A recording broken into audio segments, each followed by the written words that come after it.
How you feeling? I'm feeling great, man. I'm feeling. Number one, I'm actually very proud of myself because of, I was able to block all that negative talk, all that, talk about how I'm the underdog and just focus on what I need to do. Not focus on my opponent and how good he is or how technical he is. Focus on the steps that are going to make me win. And, a lot of times my coach is able to give me a simple game plan, like, hey, 1, 2, 3. But this fight was like 1 to 1,000,000, and there were so many things that could change, and I had to implement my coach's game plan to the very last detail. And because I'm fighting this type of opponent, I had to adjust also, because he could adjust as the fight goes. And so number one, I know this sounds a little cheesy. I am proud of myself for be able to do what I needed to do to every last detail. I don't think it should be cheesy because that was a fantastic performance. You outstruck the guy that was supposed to outstrike you, and you made it look easy. So what was the game plan going into the fight? The game plan was exactly what you saw. The game plan was strike, because this guy's going to be so focused on the wrestling, and because he's a smart fighter, he's going to train for that. He's going to be so prepared for the wrestling, and he's never seen me switch my stance. I've been switching my stances in the gym for many years because I train out of Fortis MMA, and there's so many killers, and for each fighter I have to imitate a certain guy. I start to learn and adapt to these different styles, helping out my teammates, but it also adds to my striking performance, and I've been switching. And then coach this camp was like, listen, Abdul, you can't just, go for the takedown over here or do this or do that. You got to move to the right and switch southpaw, move to the left and do that, then just go change the tempo on him. But there was never this, all right, look, this is what you're going to go in, and you're just going to do that. There was so many like A, B, C, D, and then under it there was like 10 points. And we still had to wrestle. We still had to strike. We had to, what I would say the biggest key was faking the wrestling and mixing the striking. And I felt like that threw him off. If you notice, every time I went down, he would drop his hands and drop his body, because he was so prepared for the wrestling. And if I were to try to just go for the wrestling, it would have been harder to do that. And I could tell in his eyes, he was very shocked. Like I could tell from the beginning, his eyes changed like, whoa, this isn't what I was expecting. But he was trying to adapt, but the whole game plan was, I'm gonna keep it at such a high-paced fight that as he's trying to adapt, I'm changing. Like I'm not doing the same thing the whole time. I'm changing as well. So it's just this like, so much things to soak in. Like there's just so many things you could do for 15 minutes to keep changing it up. And I just had to do that. Like my calves are on fire, and I'm blessed to have a coach like Coach Safe to just keep me going. As soon as I was like, oh man, I hit him with some good shots, I could like sit here for a second. He's like, start moving, do this and do that. Don't get comfortable. Like even when I even felt myself, even when I would make my opponent miss, he'd check me. He'd be like, don't get cocky, because he knows like at any moment, this is a fight. And I need that. I need that the coach that like sees every detail. And even though we're winning each round, even the last round, he was like, look, you're most likely up 2 rounds, but that doesn't matter. You got to beat him every 10 seconds of this last round. And that's what I had to do. And Coach Safe, man, if there's something about Coach Safe, he knows how to adapt to each fighter and how to make that fighter bring the best out of him. And boy, oh boy, he managed all this media, all this pressure, and he made me the most relaxed. Like I really don't know how to explain to you. I was sleeping backstage. I literally had to wake up to warm up just because of how calm I was. And that's because of him over and over for the last month making me calm. Like, usually you got fighters, the coach is like, you got this, they hype him up. Coach has just been calming me down and just focusing on the details. And I feel like that's what I need. Like, I don't need that extra push, that extra motivation. I just need someone give me the right details on what to do. And I'm very blessed to work with Coach Safe, Charles Bird, Kyle Crutchmer, and all the team that give me the details. But Coach Safe puts all those pieces of the puzzle together. And even this whole fight week, this whole morning, yesterday, he's just telling me, look, you just take this fight 5 seconds at a time, combo at a time. You just have to keep beating him. You just keep beating him one combo at a time. And that's what we did. And I don't know yet. I still need to watch the tape. But from what I've heard, that Dana White and the matchmakers were impressed the whole time. With every combo, they were reacting. And that's what I bring to the table. That's what I know I bring to the table. And I'm happy I was able to showcase it, because honestly, this whole time I was fighting today, I was just flowing.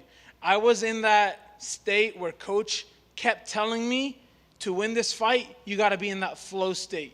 You can't think about the takedown. You can't think about the punch. You can't think about anything. You just need to let it happen. And Coach, no one knows you better than your coach. When they see you spar day in, day out, as some fans and people that watch fights, they only see you perform. You might have a good performance, you might have a bad one. He sees what I truly am. And he's like, if you bring what you truly are, you will dominate this guy. And that's exactly what we were able to do. Absolutely. Let's talk about, man, you got your UFC contract through all the ups and downs, all of the waiting, all of the times where you thought you deserved the call, but you just never got it. You waited. How's it feel to be a UFC fighter?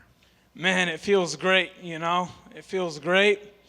And as crazy as it sounds, this was from what I've been hearing from all the media hype that I've been, seeing, that this is the biggest contender fight, non-UFC fight that's in the contenders.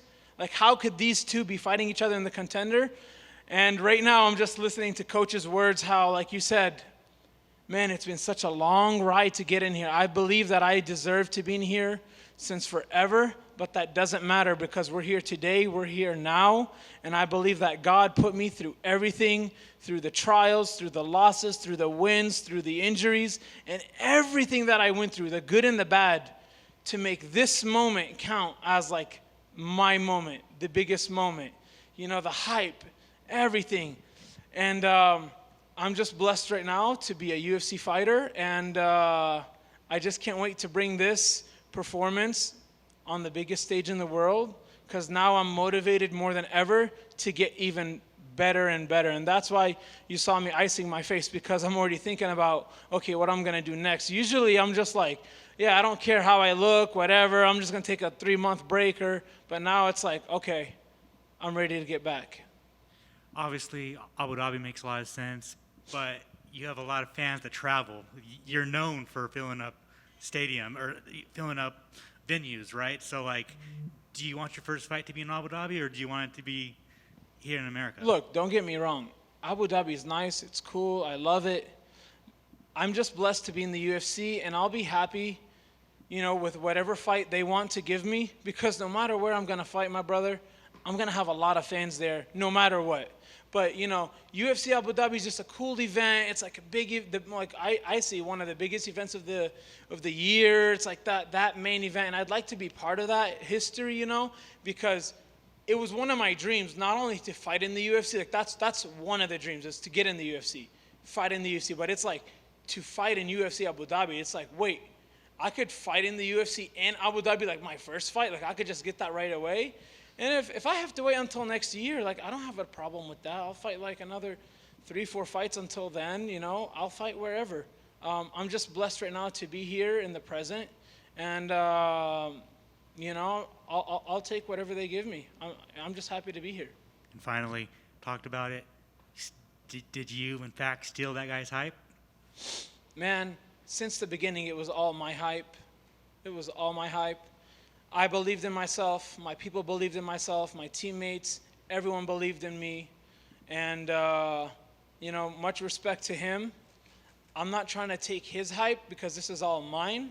And now, this is everyone that didn't know about me now knows about me.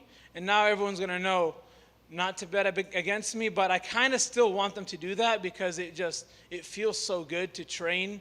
And that, like, you know, I'm the type of person that when I'm the favorite and everyone's like, yeah, you're going to beat this guy, he sucks, I'll be like, no, like, he's good. Like, you know, like, I don't want it to seem like I'm already better than him. I like whenever they think he's better because I know he's not. And I'm just like, oh, yeah, okay, you know? And then, boom, you know, surprise you, like, you know, like that. Mic drop. Congrats. Thank you. Abdul, right here. Yes. You've already touched on it a lot. There's a lot of emotion that's come from this. For you, this fight was very much, you exude the energy of it. It was vindictive. It was relentless. What is the best version of you? Man, the best version of me is I could just keep going and finding the keys to win this fight, you know. I fought 5-round fights. My opponent fought 5-round fights. We're both very high-paced fighters. And he just kept, I saw a couple of videos of him talking about, like, how, you know, he's knocked people out in the 4th round and he doesn't get tired. And I was like, well, guess what? Like, I don't get tired either. I'm just going to keep fighting until, you know, I get the win. And then there was a lot of times where I felt like I had rocked him in the fight. But I was like, I'm not in a hurry. Like, I swear, I was enjoying the fight. Like, it was fun. And that's why a little bit of that cockiness started to come out, and then my coach would just be like, stop. Because I was really enjoying it. Like, that's me having fun. Like, you know, it's like, you're so tough. Like, you hit body shots. Like, all right, hit me in the body. Like, try to catch me. Oh, you're trying to kick me in the face? Like, try to kick me in the face. Like, I really wasn't being cocky. I was in the moment, and I was just enjoying the fight. But, you know, also it's also smart to have a coach to bring you back to, like, hey, just focus on the fight right now. Don't do anything stupid. Like, you already did everything right. Don't mess it up right now. So it's like a good mix of that. The best version of myself is, like, keeping that high pace, and I could just find that finish when I need it. And yeah, I just when towards the end of the fight in the 3rd round, I just wanted to have him down on the ground just to be like, you know what? And I still got you down. Congratulations on the win and the contract. Thank you. Over here. You mentioned you had the flow state during the fight. I observed that as well. How important is it to be in a flow state in a big moment like that? Man, it's the most important thing for any fighter. Like, to bring out the best version of yourself, you have to be in that flow state. And the way I looked at it was, you know, this is just a sparring session. And, you know, it's just a few things like, you know, I usually, like, stare down my opponent. I'm usually the aggressive guy. I'm usually, you know, and coach was just like, hey, calm down. Like, when we say this is sparring, do you go to sparring and just look down at your teammates like you're going to kill them? No, you're chill. This is a Tuesday morning. And then, like, even backstage before I was about to walk out, you know, we kind of connected eyes. And I looked at him, and the coach looked at me. He's like, hey, calm down. Don't look at him like that. Like, don't worry about it. And then, like, you know, and then when he came in the cage, I was like, you know what? Let's go. Let's flow. So he started to, like, look at me, doing his, like, you know, his eyes. I looked at him, like, very calm, and then I just gave him a little smile. And then I was like, you know what? Let's touch hands. Because I don't really touch hands, because I'm just like the first time we're going to touch is me hitting you. You know, we're not friends over here. But then I was like, you know what, let's touch hands. Not for him, but for me, to just be like, you know what, Abdul, you're chill, you're cool, you're just going to spar. And that helps me find the angles and find all that stuff. So, you know, I just keep bringing it back to my coach, because he made me do these things. Like I could think about it and do it the first minute or two, but as soon as I start to hit my opponent and I see that blood, like that Abdul in me comes out, you know? And then he made me, like, the whole time, like, calm down, hit, and move. Take your angles. Keep switching. So I'm not going to give you guys too much of that stuff. But you're sitting with half the book. Damn. But you see, the thing is, Coach Safe is such a genius that it's never the same. So I could literally tell you everything about today, and next time you're going to see a totally different person. Yeah, I agree. And like you said, you mentioned your opponent there, and obviously we all know the hype he had going into this. And it seemed like people counted you out before the fight even started. What's the message you have to other athletes out there that may feel like they're counted out at times? Look, guys, the only thing that's going to stop you from achieving your dreams is yourself. People could say whatever they want out there. That won't change anything that happens inside the octagon. And that's the same thing where people could tell you everything you want to hear, and that's not going to help you win either. You have to put in the work. You have to believe in yourself. And, you know, this camp brought out the best version of me, and I loved it. And, you know, fighting a skilled guy like George Hardwick, he's a very respectful person. And I know he's going to be in the UFC. Like, I know he's going to be in the UFC one day. Just everyone, just when people bet against you, use that as motivation. And even if you hear that over and over and over, like, no, use it as motivation. Don't let it make you feel depressed. Don't let it make you feel like, you know, like something negative. Like, use it as fire. Use it as like, oh, I can't do this? Okay, just watch me. And to be honest, I really wasn't even thinking about that. Like when I was walking by the TV, I saw myself, I was like, oh, I'm on TV. And then they're about to put on like the betting stuff. I was like, I don't even want to look at it because I'm not even focused on it. Like, my whole focus wasn't like, bet against me and you'll see that. Like, that just came out after the fight. The whole camp, I knew I was going to win. And I screenshotted like a topology thing. It said 95% my opponent is going to win, 5% for me. And I just like laughed at it. I was like, these people don't know me. You know what I mean? Like, you can't know me and really bet against me. Then I'm like, sometimes I'm like, wait, do they actually know me and still think I'm like that 5%? But I'm like, nah, like, they don't know. They just know him, but they don't know what I'm bringing. So, yeah, believe in yourself.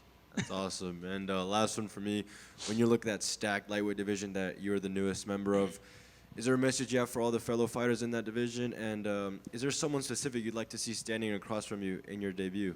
Nothing yet. I don't know. I mean, now it's time to really start looking into that. And I'll just be excited, man. I'll just be excited to fight and build my way up. You know, I want to build a nice name for myself. I want to collect performance bonuses each event because, you know, my style, I believe, is very exciting. And I just want to win in, like, nice, dominant fashions. Awesome. Congratulations. Thank you. Abdul, do you believe that you've come full circle in your life right now? Can you please explain that to me? Do you believe that everything that you worked for, everything you've worked hard towards, brought you to this moment? That is exactly what I believe. And I knew since I got this fight, since I got this moment, this is exactly where I needed to be and how it was supposed to happen. Like, now I was just thinking about all those days that I've been through. And funny thing, you mentioned that one of my best friends, and he's my corner today, Saad Awad, was mentioning that to me. He's like, you just got to know that everything you went through, your entire life and career, has brought you down to this moment. And this is the moment, you know, it's going to count. And you're going to be so proud by the end of it. And thank you, Saad, for being there for me all the time and always supporting me. Because, you know, he's that guy where I'd be like, yo, Saad, like, you know, like, they just signed that guy. I'm better than that guy. You know, they did this, they did that. And he's like, bro, your time is coming. Trust me, your time is coming. Just believe in yourself. Just keep doing what you're doing. And then, you know, I'd take a fight, I'd win, and I'm like, all right, it's my time now. And then time would pass, and it didn't come.